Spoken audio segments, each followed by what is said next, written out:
നമസ്കാരം. ഒരേ ഭക്തി, ഒരേ ദൈവം, പക്ഷേ രണ്ട് ക്ഷേത്രങ്ങൾ. ഒരു ദിവ്യ സമ്മാനം. എങ്ങനെയാണ് രണ്ട് സഹോദരീ ക്ഷേത്രങ്ങളുടെ ഉത്ഭവത്തിന് കാരണമായത്? നമുക്ക് ആ അത്ഭുതകരമായ ഐതിഹ്യത്തിലേക്കൊന്ന് കടന്നു ചെല്ലാം. ഇതൊരു വിചിത്രമായ ചോദ്യം തന്നെയല്ലേ? സമാധാനത്തിനു വേണ്ടി കിട്ടിയൊരു സമ്മാനം അതെങ്ങനൊരു ഭിന്നതയ്ക്ക് കാരണമാകും? ആ വേർപിരിയൽ പിന്നീട് എങ്ങനെയാണ് രണ്ട് സഹോദരീ ക്ഷേത്രങ്ങളുടെ അത്ഭുതകരമായൊരു പുനഃസമാഗമത്തിലേക്ക് നയിക്കുന്നത്? ഈ ചോദ്യങ്ങളുടെ എല്ലാം ഉത്തരമാണ് നമ്മളിന്ന് കേൾക്കാൻ പോകുന്ന ഈ ഐതിഹ്യം. ശരി, അപ്പോൾ നമുക്ക് കഥയുടെ തുടക്കത്തിലേക്ക് തന്നെ പോകാം. എല്ലാം ആരംഭിക്കുന്നത് നൂറ്റാണ്ടുകൾക്ക് മുൻപാണ്. ഭക്തരായ 3 പേർ ഒരുമിച്ച് നടത്തിയ ഒരു പുണ്യയാത്രയിൽ നിന്ന്. അവരുടെ കാൽപ്പാടുകൾ പതിഞ്ഞ ആ വഴികളിലാണ് ഈ ഐതിഹ്യത്തിന്റെ വേരുകളുള്ളത്. അപ്പോ ആരൊക്കെയായിരുന്നു ഇവർ? ഇവരാണ് നമ്മുടെ കഥയിലെ പ്രധാനികൾ. തിരുമാറാടി കിഴക്കില്ലത്തെ നമ്പൂതിരി, അദ്ദേഹത്തിന്റെ വിശ്വസ്തനായ കാര്യസ്ഥൻ, പിന്നെ കാക്കൂർ കഞ്ഞിരപ്പിള്ളി നമ്പൂതിരിയും. ഒരേ ഒരു ലക്ഷ്യവുമായി ഇവർ 3 പേരും ചേർന്നാണ് ആ ഐതിഹാസിക യാത്ര തുടങ്ങിയത്. അവരുടെ ആ ഭക്തിനിർഭരമായ യാത്രയുടെ പാത ഇതായിരുന്നു. കേരളത്തിലെ സ്വന്തം വീടുകളിൽ നിന്ന് തുടങ്ങി തളിപ്പറമ്പിലെ പ്രശസ്തമായ രാജരാജേശ്വര ക്ഷേത്രത്തിൽ പ്രാർത്ഥിച്ച് ഒടുവിൽ അവരുടെ തീർത്ഥാടനത്തിന്റെ ലക്ഷ്യസ്ഥാനമായ കൊടുങ്ങല്ലൂർ ഭഗവതിയുടെ സന്നിധിയിൽ അവരെത്തി. കൊടുങ്ങല്ലൂരിൽ വെച്ചാണ് ഈ കഥയുടെ ഗതി തന്നെ മാറുന്നത്. അവരുടെ കഠിനമായ ആരാധനയ്ക്കൊടുവിൽ ഒരു ഫലം കിട്ടി. അതെ, ദേവി അവരെ അനുഗ്രഹിക്കാൻ തീരുമാനിച്ചു. വെറുമൊരു ദർശനം മാത്രമായിരുന്നില്ല അത്.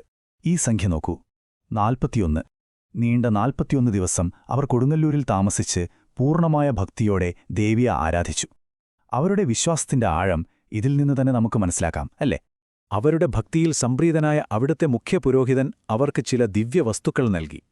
2 നമ്പൂതിരിമാർക്കുമായി ഒരു കണ്ണാടി ബിംബം, ഒപ്പം കാര്യസ്ഥനായ നായർക്ക് ദേവിയുടെ വെളിച്ചപ്പാടാകാൻ വേണ്ടി ഒരു വാളും ചിലങ്കകളും. ഇവ വെറും സാധാരണ വസ്തുക്കളായിരുന്നില്ല, അവരുടെ നാടിന്റെ ഭാവിയെ തന്നെ മാറ്റിമറിപ്പാൻ പോകുന്ന സമ്മാനങ്ങളായിരുന്നു. ഈ കണ്ണാടി ബിംബം എന്ന് പറഞ്ഞാൽ എന്താണെന്ന് നിങ്ങൾ ചിന്തിക്കുന്നുണ്ടാകുമല്ലേ? ഇത് നമ്മൾ കാണുന്ന പോലെയുള്ള ഒരു വിഗ്രഹമല്ല. ദേവിയുടെ രൂപമില്ലാത്ത അനന്തമായ ചൈതന്യത്തെ ആവാഹിച്ച ഒരു പ്രതീകമാണ്. ഇത് എവിടെ സ്ഥാപിക്കുന്നു, അവിടെ ഐശ്വര്യവും സമൃദ്ധിയും ഉണ്ടാകുമെന്നാണ് വിശ്വാസം.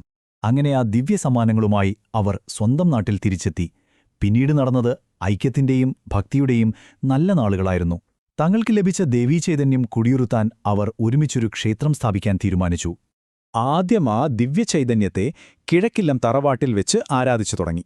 അതിനുശേഷം എല്ലാ ഭക്തർക്കുമായി ഇന്ന് എടപ്രക്കാവ് എന്നറിയപ്പെടുന്ന സ്ഥലത്ത് ഒരു ക്ഷേത്രം പണിത് അവിടെ ആ കണ്ണാടി ബിംബം യഥാവിധി പ്രതിഷ്ഠിച്ചു.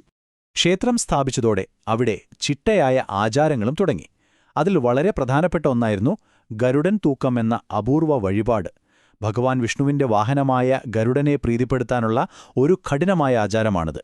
പക്ഷേ അന്നാരും ഓർത്തില്ല ഈയൊരു വഴിപാട് തന്നെ പിന്നീടൊരു വലിയ പ്രശ്നത്തിന് കാരണമാകുമെന്ന്. വർഷങ്ങളോളം സമാധാനപരമായി മുന്നോട്ടുപോയ ആചാരങ്ങളിൽ പെട്ടെന്നാണ് ഒരു വിള്ളൽ വീഴുന്നത്.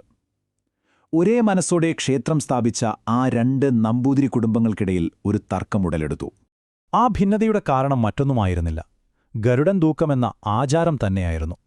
ഒരുപക്ഷെ അതിന്റെ നടത്തിപ്പിലെ കഠിനമായ രീതികളെക്കുറിച്ചോ അല്ലെങ്കിൽ അങ്ങനെ ഒന്നിന്റെ ആവശ്യമുണ്ടോ എന്നതിനെക്കുറിച്ചോ ആകാം അവർക്കിടയിൽ തർക്കം തുടങ്ങിയത്.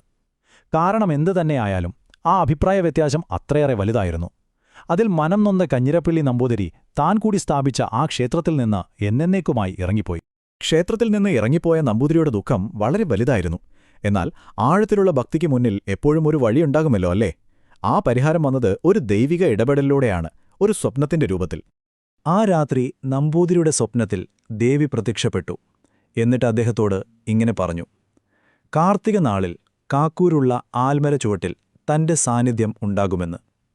ഇതൊരു സാധാരണ സ്വപ്നമായിരുന്നില്ല, അതൊരു വ്യക്തമായ നിർദ്ദേശമായിരുന്നു. ഇനി എന്താണ് ചെയ്യേണ്ടതെന്നും ദേവി കൃത്യമായി പറഞ്ഞുകൊടുത്തു. ആ ആൽമരച്ചുവട്ടിൽ കാണുന്ന ദിവ്യമായ തേജസ്സിനെ ആവാഹിച്ച് പുതിയൊരു ആരാധനാ കേന്ദ്രം സ്ഥാപിക്കാനായിരുന്നു ആ നിർദ്ദേശം. ഇതാണ് ഈ കഥയുടെ ഏറ്റവും മനോഹരമായ ഭാഗം. ഒരു തർക്കത്തിന്റെ ഫലമായി രണ്ടാമതൊരു ക്ഷേത്രമുണ്ടായപ്പോൾ അത് ആദ്യത്തേതിന് ഒരു എതിരാളിയായില്ല, പകരം എടപ്രക്കാവലമ്മയുടെ അനുജത്തിയായി അമ്പാശ്ശേരിക്കാവലമ്മ എന്ന പേരിൽ പുതിയ ദേവി പ്രതിഷ്ഠിക്കപ്പെട്ടു. അങ്ങനെ ഒരു ഭിന്നത 2 സഹോദരീ ക്ഷേത്രങ്ങളുടെ ഉത്ഭവത്തിന് കാരണമായി. ഈ ഐതിഹ്യം നമ്മളെ ഒരു കാര്യം ഓർമ്മിപ്പിക്കുന്നുണ്ട്. നമ്മുടെ ചുറ്റുമുള്ള ഓരോ സ്ഥലത്തിനും ഇതുപോലെ പറയാൻ ഒരു കഥയുണ്ടാകാം. അടുത്ത തവണ നിങ്ങൾ ഒരു പഴയ ക്ഷേത്രമോ കാവോ കാണുമ്പോൾ ഒരു നിമിഷം നിൽക്കുക. ഒരു പക്ഷേ അവിടെയും കേൾക്കാൻ ഇതുപോലെ സംഘർഷത്തിന്റെയും ഒത്തുചേരലിന്റെയും ഒരു ഐതിഹ്യം മറഞ്ഞിരിപ്പുണ്ടാവാം.